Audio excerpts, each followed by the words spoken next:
Hello my friends, how you doing? This is my tutorial on how to reset the Skydio battery. I recently received my new Skydio R2, Skydio 2, and after the second charge, one of the batteries started showing this red LED.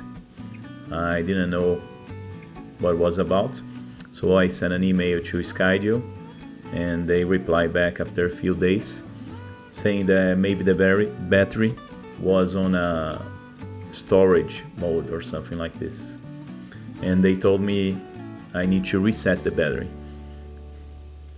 But it's very easy. Here's the email from them, and they told me to press the power button on Skydio battery for 45 seconds,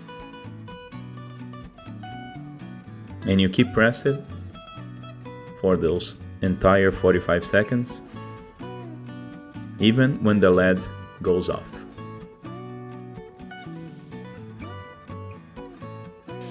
Don't forget to like this video if you think this helped you as well.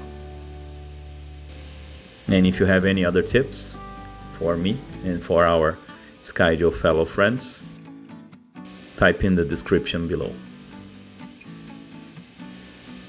And that's it, 45 seconds, and let's see if it's working. Yep, now it's blue. Okay, thank you.